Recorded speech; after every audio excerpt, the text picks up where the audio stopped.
और दूसरी तरफ कल बैठक इस्लामाबाद में होनी है, बहुत महत्वपूर्ण बैठक है। नोबेल पुरस्कार पाकिस्तान कह रहा है कि हमें चाहिए। पकड़ लो इसको भाई। इतने बड़े सवाल आप मुझसे पूछ रहे हो, जितने महत्वपूर्ण बातें आप मुझसे करना चाहते हो, मैं तो एक बहुत सामान्य कार्यक्रम के लिए यहाँ पर आया हूँ। जयपुर और जयपुर की अपनी पहचान है। जयपुर जहाँ पिंक सिटी के, जो आपने कहा गुलाबी शहर,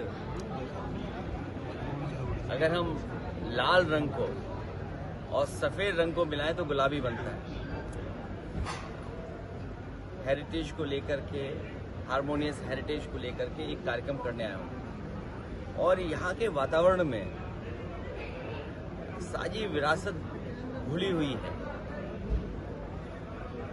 और जहाँ पीड़ा है वहाँ पीडीए है, जहाँ बीजेपी है वहाँ पीड़ा है, और जहाँ पीड़ा होगी वहाँ पीडीए है। तो पीडीए की पौध भी लगाने आया हूँ।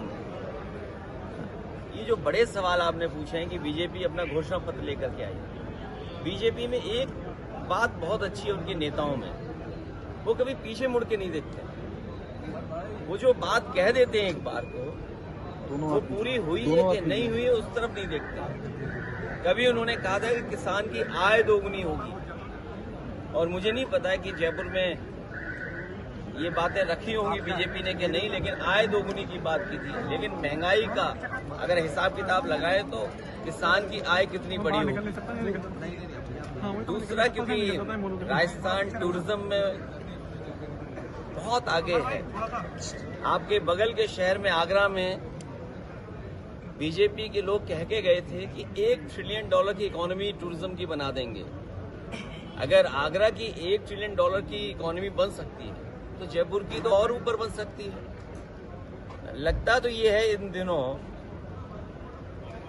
कि जो डबल इंजन के लोग हैं आगे पीछे नहीं चल रहे हैं, रफ्तार एक दूसरे की नहीं बढ़ा रहे हैं, इनमें कहीं टकराव है, एक ही पटरी पे आमने सामने लड़ रहे हैं। और फिर हमें और आपको सबको सपना दिखाया था कि विश्व गुरु बन जाएंगे। ये मौका भारत सरकार ने और बीजेपी ने खोया है। अगर प्रधानमंत्री चाहते, इजराइल के दौरे के बाद वो ईरान में उतर जाते जैसे पाकिस्तान में उतरे थे, तो शायद दुनिया आज उन्हें विश्व गुरु के नाम पर और विश्व गुरु के रूप में पहचानते। लेकिन अब तो पता लग रहा है कि पाकिस्तान के चाचा वो सब चीजें कर रहे हैं जो उन्हें करनी चाहिए थी हमारे यहाँ विश्व गुरु जी को।